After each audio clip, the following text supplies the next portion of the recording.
Okay. Does the FBI have jurisdiction on the Biggie case?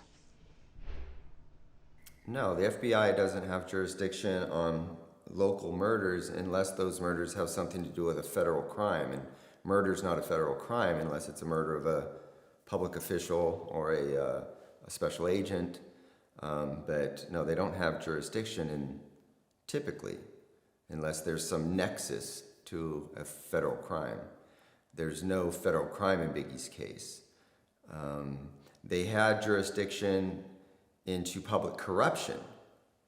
And so if it were true that, the LAPD was involved in a cover-up or that David Mack had committed a murder under the color of authority, which is a civil rights issue.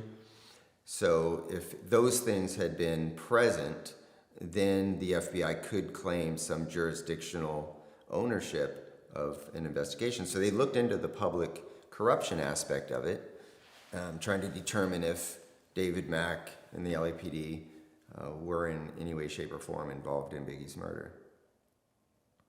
Okay. And is that what Phil Carson's was investigating? He was assigned to the public corruption unit, yes, at the time. Okay.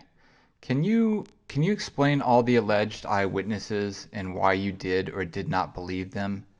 That Phil Carson always talks about these certain witnesses that were key to the story, but obviously you had looked into them previously. Can you tell me some of them and why you found them either to be credible or not credible?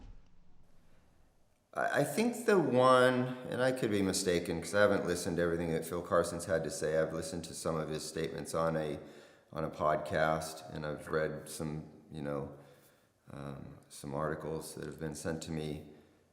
But I think he relies most heavily on Eugene Deal as the support for his theory. Well, Eugene Deal saw very little. It's really less than Little C's and G Money.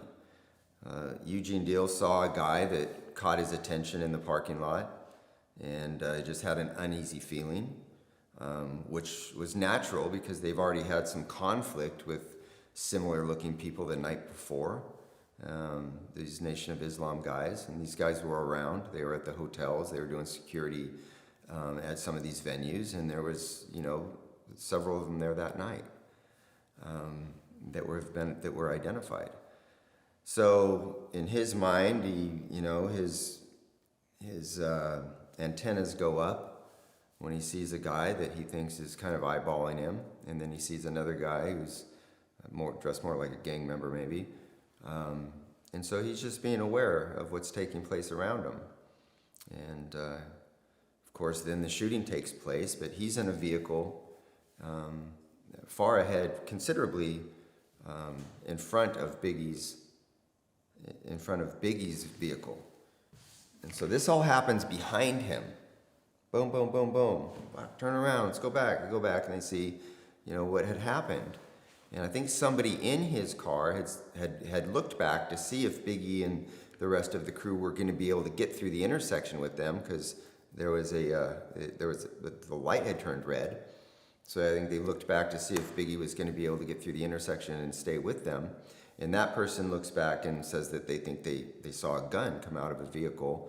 And then, of course, the shooting takes place, and they quickly turn around. And now you can see the whole thing on videotape when you look at them all, congregated in the middle of the intersection. And then they rush Biggie to the hospital, and he's basically dead on arrival. So Eugene Deal, hears a guy in his car say gun, and then they turn around, and then, they all start talking. What the fuck? What happened? What'd you see? And he starts to connect some comments to a guy that he thinks or a guy that he saw in the garage. But there's really no way to connect the two. There's no way to know whether it's the same.